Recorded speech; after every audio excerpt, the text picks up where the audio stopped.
দাবি করি অথচ আমরা কি মুসলমান নাকি? আমরা কি মুসলমান? আমরা শুধু দাবি করি অথচ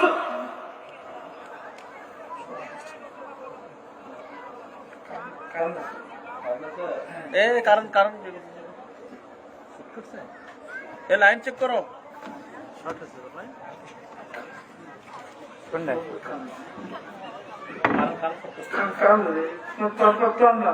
সমস্যা হচ্ছে তো, ক্লোজ করো, ক্লোজ করো।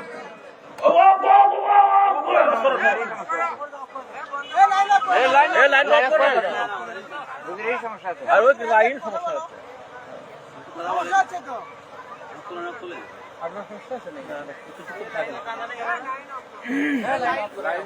লাইন আপ করো।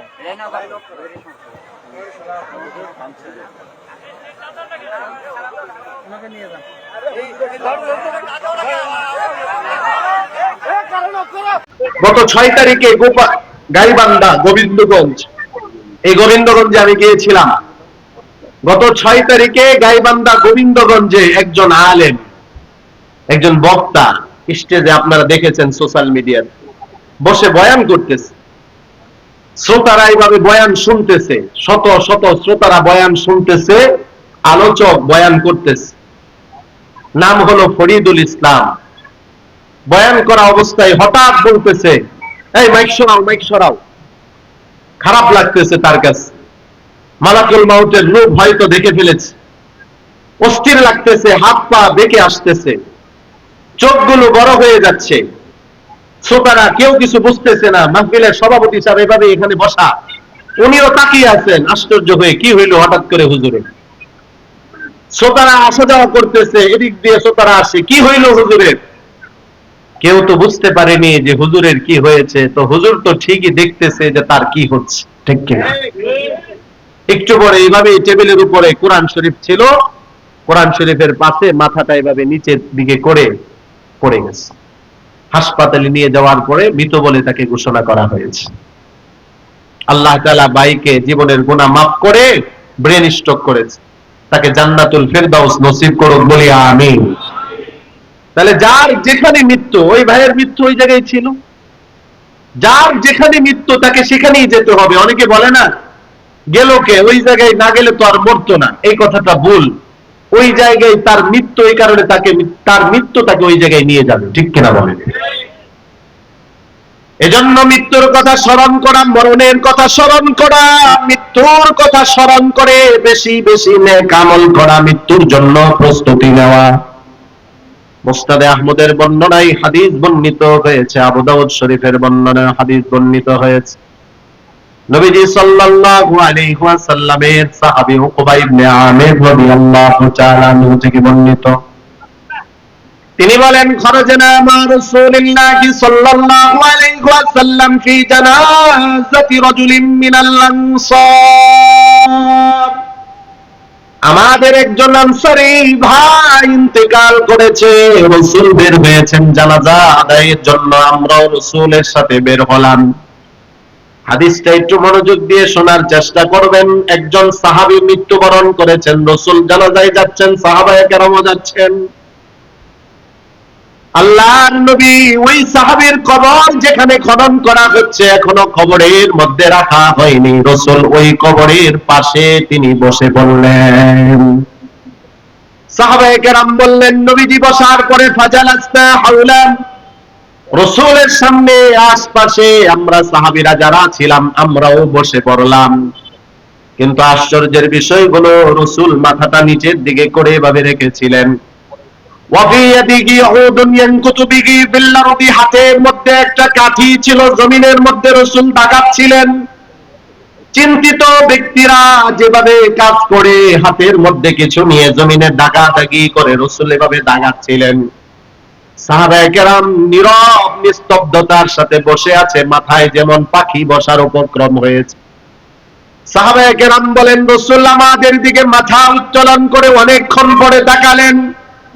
নবীজি আমাদের দিকে তাকিয়ে এবার বললেন, ইস্তাঈদু বিল্লাহ, আল্লাহর নবী আমাদের দিকে তাকিয়ে এবার বললেন, ইস্তাঈযু বিল্লাহি মিন আযাবিল কবরি। ও আমার সাহাবীরা, তোমরা আল্লাহর কাছে কবরের আযাব থেকে পানা চাও, পানা চাও, পানা চাও। মাররাতাইনি আও সালাস, দুইবার অথবা তিনবার রাসূল এই কথা বলেছেন।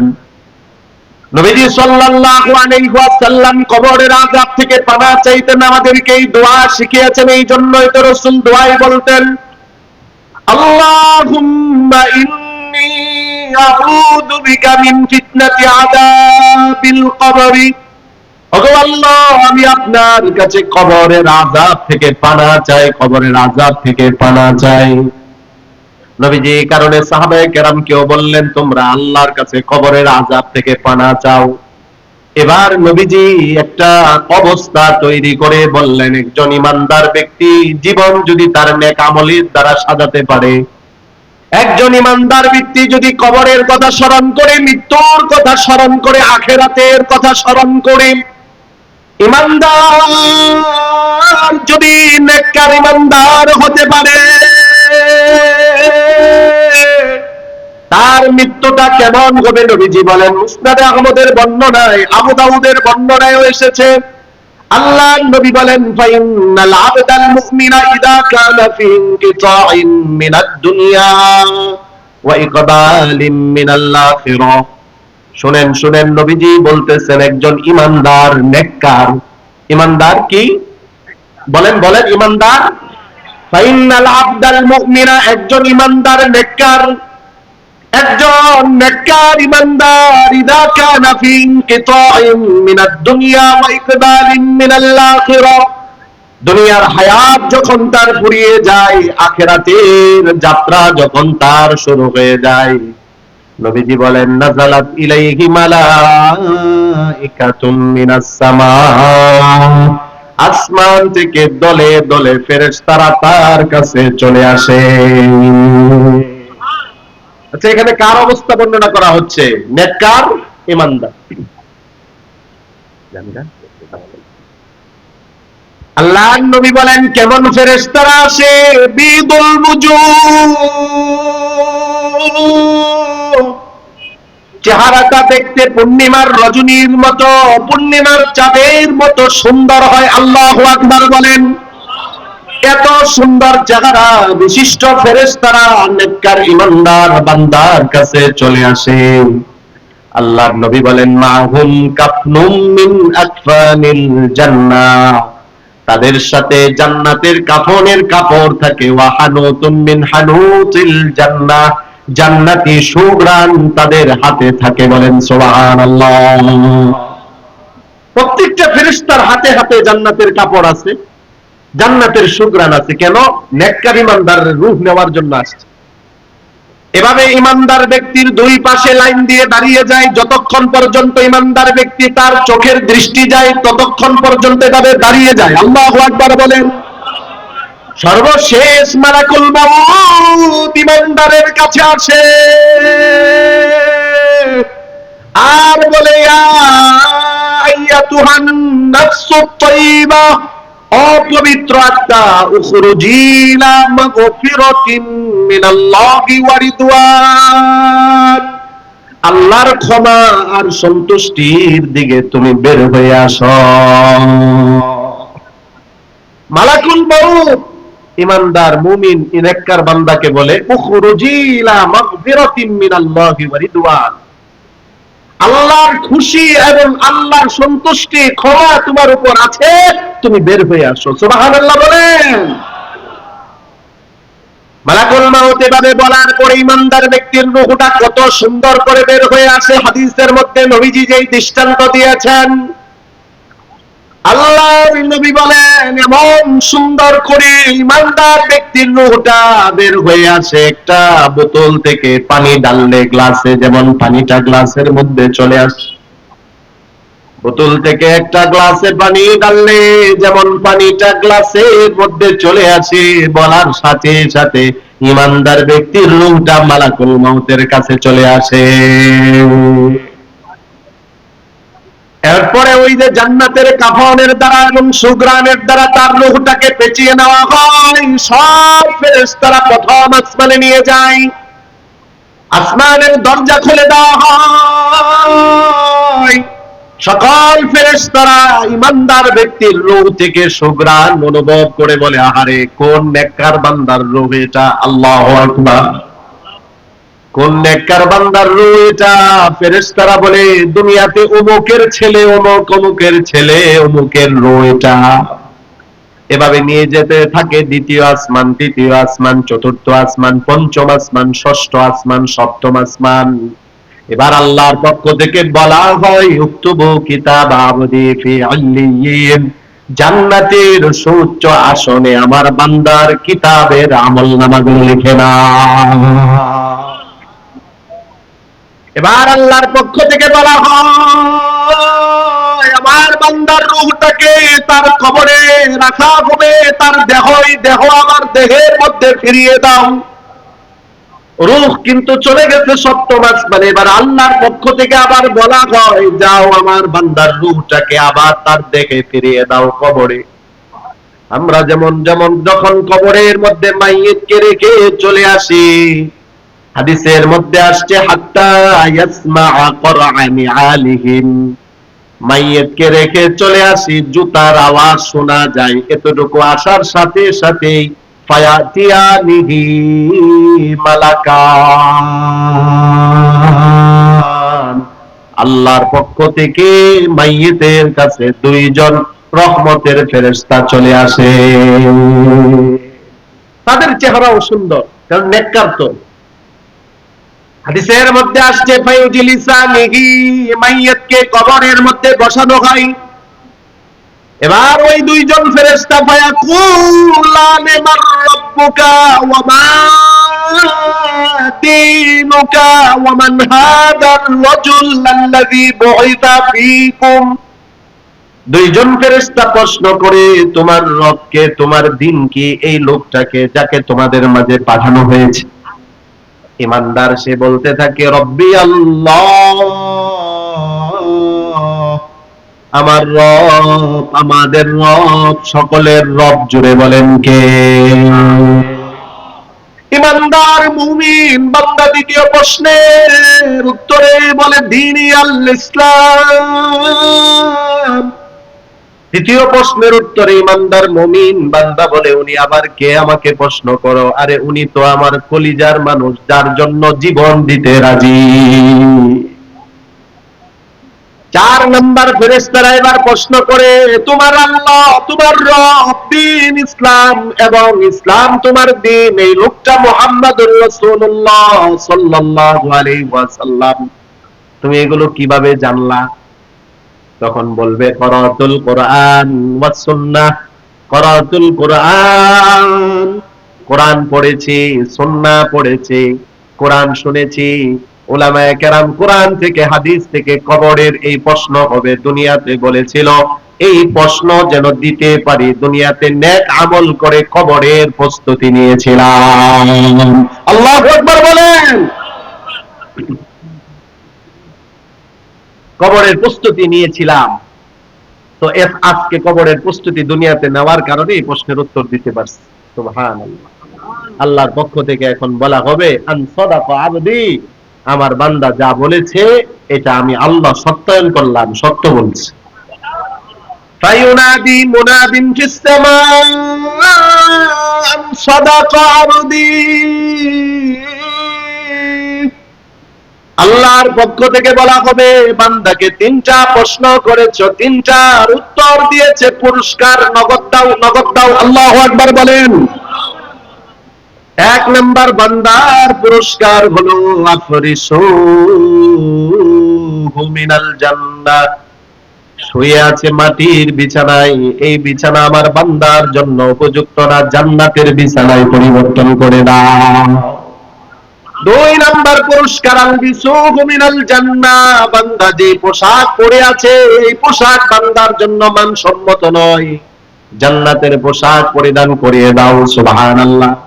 ওয়াফতাহু লাহু বাবান মিনাল জান্নাহ, 3 নাম্বার পুরস্কার, বান্দার কবরটা জান্নাতের দিকে খুলে দাও। এই পুরস্কার কখন হবে? যখন দুনিয়াটা আমার আখিরাতের কথা স্মরণ করে, কবরের কথা স্মরণ করে দুনিয়া আমি সাজাতে পারবো। ঠিক কিনা বলেন? কোরআন হাদিসের কথা শুনে যদি আমার জীবন সুন্দর হয়, রাসূল বলেন আহইয়াউনা কামা তামুতুন, তামুতুন কামা তাহইয়াউন, তোমরা সেভাবে মৃত্যুবরণ করবে যেভাবে তোমরা বেঁচে থাকো। মানে তোমাদের জীবনের উপর নির্ভর করবে তোমাদের মৃত্যু। জীবন ভালো, মৃত্যু ভালো, জীবন খারাপ, মরণ খারাপ। ঠিক কিনা বলেন? এজন্য আমরা আমাদের জীবনকে সাজাবো আমলের দ্বারা। পারবো ইনশাআল্লাহ? অনেক আমল আছে, আমলের দ্বারা জীবন সাজাবো। আমি আপনাদেরকে দুই একটা আমলের কথা বলি। ফরজ, ওয়াজিব এগুলোর পাশাপাশি আমরা জীবনে নিয়মিত আমলগুলো করব। আমি আজকে তিরমিজি শরীফের মধ্যে পড়াইছি, আজকে আমি আমার ছাত্রদেরকে হাদিসটা পড়াইছি। আল্লাহ রাসূলকে প্রশ্ন করা হলো কোন আমল আল্লাহর কাছে প্রিয়? আইয়ুল আমালি আহাব্বু ইলাল্লাহ, রাসূল তখন বলছেন যে আমল মা দিমা ওয়া ইন কল্লা, নিয়মিত করা হয় যদিও সেটা অল্প হয়। সুবহানাল্লাহ। যে আমল নিয়মিত করা হয় যদিও সেটা কি হয়? অল্প হয়, অল্প হয়। আজকে পড়াইছি এই হাদিস। তাহলে আমরা ছোট্ট আমল হোক নিয়মিত করব যদি অল্প হয়। পারবো ইনশাআল্লাহ? এক নাম্বার আমল, প্রত্যেক রাত্রিতে আজ থেকে শুরু করে দিব, ঘুমাতে যাওয়ার আগে 3 বার সূরা ইখলাস। কতবার? জোরে বলেন কতবার? রাসূলের হাদিস প্রমাণ করে 3 বার যদি সূরা ইখলাস ঘুমাতে যাওয়ার আগে আমরা পাঠ করতে পারি, প্রত্যেক রাত্রিতে 3 বার যদি সূরা ইখলাস আমরা তেলাওয়াত করে ঘুমাতে পারি, রাসূলের হাদিস প্রমাণ করে আল্লাহর কোরআন, পুরা কোরআন খতমের সওয়াব আল্লাহ আমাদের আমলনামায় দান করবে। বুখারী মুসলিমের বর্ণনায় নবীজি বলেন সূরা ইখলাসের ব্যাপারে, ইন্নাহা লাতা'দিলু সুলুসাল কোরআন, সূরা ইখলাস কোরআনের 1/3, 3 ভাগের 1 ভাগ। একবার বললে 10 পারা, 2 বার বললে 20 পারা, 3 বার বললে 30 পারা। সুবহানাল্লাহ। 3 বার পড়ার পরে যদি ঘুম না আসে, আজকের দ্বিতীয় আমল হলো 10 বার পড়বেন। বলেন কতবার? আল্লাহর নবীর হাদিস প্রমাণ করে, মান ক্বারা কুল হুয়াল্লাহু আহাদ হাত্তা ইয়াখতিমা 10 মাররাত, কুল হুয়াল্লাহু আহাদ এই সূরাটা যদি কেউ প্রতিদিন 10 বার পড়ে, বলেন কতবার? প্রত্যেক রাত্রিতে আপনি যদি 10 বার পড়েন, রাসূল বলেন বানাল্লাহু লাহু কসরান ফিল জান্নাহ, আল্লাহ জান্নাতে তার জন্য একটা প্রাসাদ বানিয়ে দিবেন। তৃতীয় নাম্বার, ওমান করাহা 20 মাররা, 20 বার করলে বানাল্লাহু লাহু কসরাইনি ফিল জান্নাহ, আল্লাহ তার জন্য 2টা জান্নাত বানাবে। 4 নাম্বার, আল্লাহর নবী বলেন ওমান করাহা 30 মাররা বানাল্লাহু লাহু 3 কুসুরিন ফিল জান্নাহ, 30 বার যদি প্রত্যেক দিন আল্লাহর কোন বান্দা বান্দি পড়ে, আল্লাহ তাদের জন্য জান্নাতে 3টা প্রাসাদ বানাবে। এবার আপনি যত বেশি পড়বেন আল্লাহ তত বেশি করবে। ঠিক কিনা বলেন?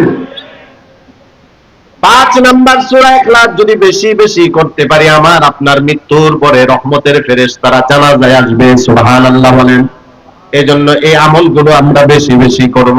সর্বশেষ একটা আমল, রাসূলকে যদি স্বপ্ন যুগে দেখতে চাই, রাসূল সাল্লাল্লাহু আলাইহি ওয়াসাল্লাম ওনাকে যদি স্বপ্ন যুগে দেখতে চাই, সুলতান মাহমুদ গজনবী রাহমাতুল্লাহি আলাইহি একটা আমল করে দেখেছিলেন। 10 বছর তিনি 100 রাকাত নফল পড়ছেন, দুরূদ শরীফ শত শত বার করে শুয়ে পড়েছেন, কিন্তু রাসূলকে স্বপ্ন যুগে দেখেন নাই। একদিন কোরআনের এক ছাত্রকে কিছু সাহায্য সহযোগিতা করার কারণে স্বপ্ন যুগে আল্লাহ সুলতান মাহমুদ গজনবীকে রাসূলকে দেখার ভাগ্য দিয়েছেন। হাদিসের এটা সুলতান মাহমুদ গজনবী রাহমাতুল্লাহি আলাইহি রাসূলকে যে দেখছেন আর রাসূলকে দেখা, এটা যে সত্য দেখা, এই হাদিস আমি আপনাদেরকে শোনাইছি। আর এই ঘটনাটা এসেছে খুতুবাতে হাকিমুল ইসলামের মধ্যে, কারি তৈয়ব সাহেব রাহমাতুল্লাহি আলাইহি ঘটনা উল্লেখ করেছে। আমরা যদি জীবনে রাসূলকে স্বপ্ন যুগে দেখার ইচ্ছা করি, তাহলে আমরাও যদি কোরআনের পিছনে, কোরআনের ছাত্রদের পিছনে, মাদ্রাসার জন্য সাধ্য অনুযায়ী কিছু দান করি, দানে অংশগ্রহণ করি, রাসূলকে স্বপ্ন যুগে দেখার ভাগ্য আমাদেরকে দান করবেন কে?